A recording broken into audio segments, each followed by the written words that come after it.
napag-alaman natin, according to our source, na ito hindi na to bago sa atin.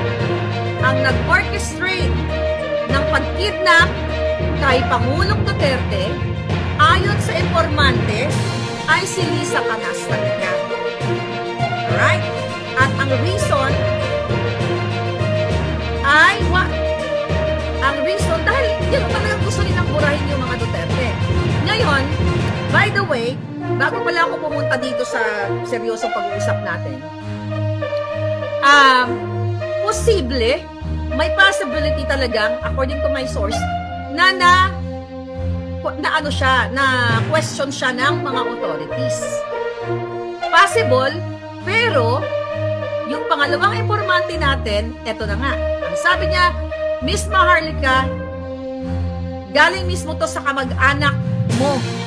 Diyan, kamag-anak nila ng mga Marcos Romualdez, na ang nag-orchestrate ng lahat ng ito para ipakidnap ang Pangulong Duterte ay si Lisa Canas at si Bangag ay sunod-sunuran na.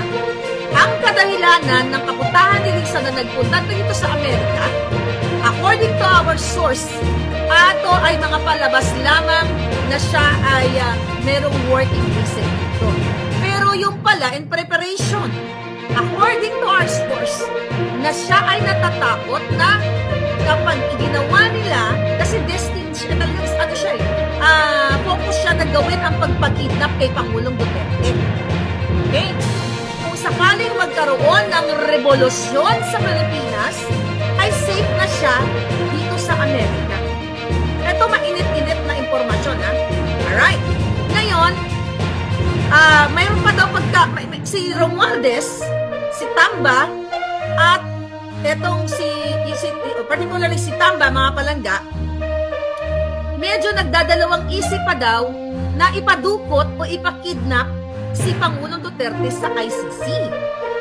Pero sabi ni Lisa, hindi, talagang kailangan kidnapin, ipadukot ang Pangulong Duterte at ipagkanulo sa ICC. Ngayon, the reason why pumunta siya ng Amerika, according to our source, para hindi siya ma-associate o kunyari wala siyang alam sa mga ginawa o mga gagawin nila. At si Bangag, di ba, right after siya nagsalita. Dahil si Bangag ay sunod-sunuran lamang. Walang boss yan. Si Lisa Canas ang nag-orchestrate lahat ng pandurukot o pang-extract, pang-kidnap kay Pangulong Duterte. Hindi na ito bago. Dahil si Lisa Canas, ang tagal ko na siyang inaakusahan ng kidnapper siya, nung inutos niya, nung in-orchestrate niya, ang pag-kidnap sa 2 minoridad mula sa Turkey na anak ng kanyang business partner, illegal business partner, according to the mother of the minor kids, okay? Na kapartner ni Lisa Canas, si Francis Lloyd Tichua, na tatay ng mga bata. Diba? Medyo, balikan nyo na lang ito kasi mahaba itong mga vlog ko dati. Kung yung mga kapapasok ko, hindi masyado ma-observe to, pero, balikan nyo na lang. Diba? Ngayon, 2023 pa lang, inaakusahan ko na si Lisa Canas na siya ay kidnapper. So, napag-alaman natin ngayon na gumawa siya ng event dito sa Manila International Eclabush Film Festival na umattend yung mga artista, mga politiko, andun si Jingay, andun si Kilay, at kung sino-sino pang mga tao, para umiwas siya na kung sakali na kayo ay mag-peaceful revolusyon para panindigan ang inyong bayan dahil binababoy, ginagago kayo ng baka ng inang kidnapper na si Lisa, secure daw siya dito sa Amerika. Yan ngayon ang panawagan ko sa lahat ng mga nasa Amerika o kahit saan sa buong mundo, lalo na napag-alaman natin na siya ay naka-check-in dyan sa Waldorf Hotel, sa pumupunta sa Beverly Hills Hilton, maraming mga Pilipino dyan. So ngayon, gusto ko liwanagin na inorkestra ni Lisa Canas na ipadukot ang Pangulo. Ako po, hindi na nasa-shock, ulitin ko ulit. Tapos, mga kababayan, ay talaga namang umiwas siya, gumawa siya ng mga eksena dito, na mga party-party, kasi hindi naman working visit. Nakita ko na sa iyo yung video na nagpa-party sila. Hindi ganyan ang working visit. Ganun pa man, mga kababayan. Okay? Alright. Tingnan natin itong mensahe sa atin. So, yun nga, takot na takot siya okay, na ayaw niya daw, sabi niya, ayaw niyang nasa Pilipinas siya kasi takot siya na magkaroon nga ng revolusyon. Pero daw si Tamba at si Bangag, medyo may alinlangan pa kasi hindi nila matansya kung ano yung magiging impact ng tao. At nakikita nyo ngayon yung mga tao lumalabas na. So nandito na siya, bit-bit ang pera ninyo. Okay? Ayon sa ating source. Kaya ang challenge ko sa mga buwaka ng inang ito, para mapasinungalingan nyo ang sinasabi ng aking mga informante, not me, kasi nagpo-forwardan lang tayo ng informasyon. Ipakita nyo yung formalin beauty ni Lisa, yung formalin peslak, that's not beauty, ang formalin look ni Lisa Tanas. Ipakita nyo, i-live nyo siya kung buhay pa ang buwaka ng ina o baka na-overdose na rin. Yan ang challenge ko, hindi yung pang-post na ganyan. Kasi I tried, okay, na, yun nga, chinek natin, kahit kayo machicheck niyan, kung meron nang report dito sa yung coroners, wala pa. Tapos, sa Beverly Hills, pwede kayo mag-request ng information to obtain public documents. You tried it. Tulong-tulong tayo, sama-sama tayo. Total, gusto naman nila akong gurgurin, at least man lang, kung matsyempohan nila akong magurgur, may ginawa akong mabuti para sa inyo. At hindi naman ako natatakot magurgur. Pero nag-iingat tayo. Ayan, ang sabi dito, yun na nga, gusto daw niya, pag nagka-revolution, ay safe na siya dito. At, ito pa pala. Okay, balik tayo sa sinabing na-question siya ng mga polis. Sa batas, binasa ko to bago tayo nag-vlog, wala naman talagang immunity ang First Lady. Alright? May mga lawyer dyan na mga gagaling, di ba? Wala namang immunity ang First Lady sa batas ng Pilipinas. Pero, mga kababayan, okay, pwedeng magkaroon ng diplomatic immunity. Ang tawag daw pala doon is extended immunity. Okay? Extended immunity na kahit magkaroon siya ng criminal case o kung ano man, pero yung pagpunta niya ay related o diplomatic mission, which is mukha nga pinapalabas nila kasi working visit eh. Diba? Ang post nila, working visit, diplomatic mission. So according to our source, meron siyang extended diplomatic immunity. So, pwedeng natanong siya, na-question siya, pero hindi siya pwedeng ikulong o kasuhan because of that extended diplomatic immunity. Na kung ano yung immunity ng Presidenteng Bangag, na-extend sa kanya. Maraming pwedeng, okay? Pero possible na magkaroon ng extended immunity ang mga pamilya ng Presidenteng Bangag. Alright? So, ang sabi dito, mga kababayan, so, let's say for example, ang pagpunta ni Lisa Tanas dito sa Amerika ay official functions, which is yun ang pinapalabas nila. Pwede siyang talagang bigyan ng extended diplomatic immunity, referring to the international laws. So, I'm not gonna discuss that because I don't know about international law na din ang tayo lawyer. So, yun lang ang nasabi sa atin ng ating informante, mga palangga. So, kaya nga ang challenge ko sa mga buwaka ng ina. Pero kasi yung iba naman na nag-read, may mga nababasa din naman kasi ako na nakulong si Lisa Tanas. I did not say that. Okay? Hindi ko sinabing, excuse me, hindi ko sinabing nakulong siya, na-hold. Iba yung nakulong, iba yung na-jail ka sa word na na-hold for questioning. Yun na nga mga kababayan, kaya ang ginawa nila, ito lang talaga si Martin Romualdez, nag-aalinlangan. Okay?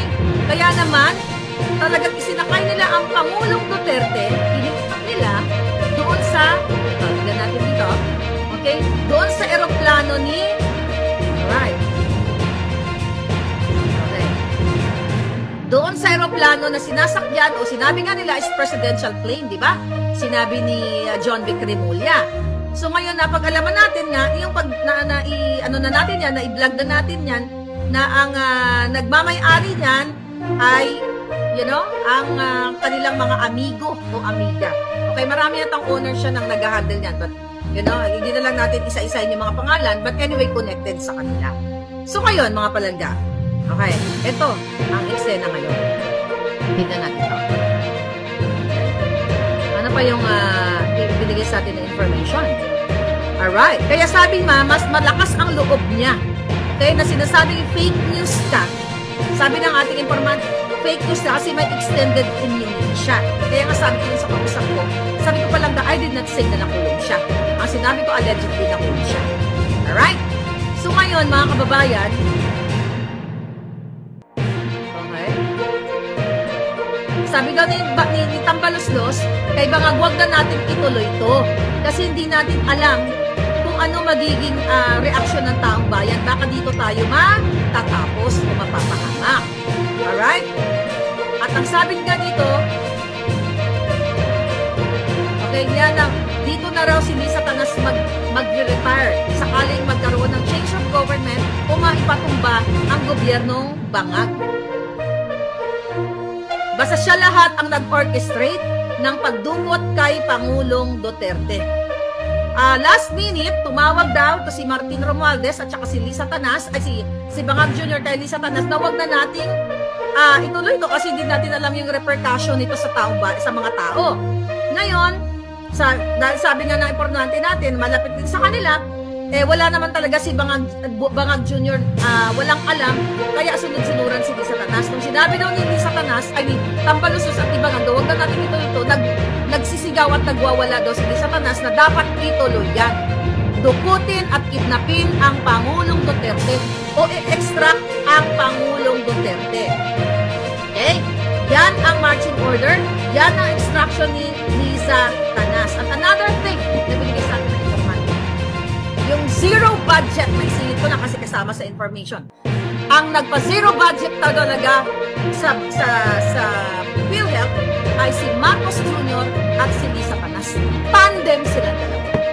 Kaya nga mga kababayan, hindi nyo ba nakikita? Whether galit kayo sa pagmumukha ko, na yung bunganga ko umaabot hanggang Mars, pero isipin nyo ang inyong future.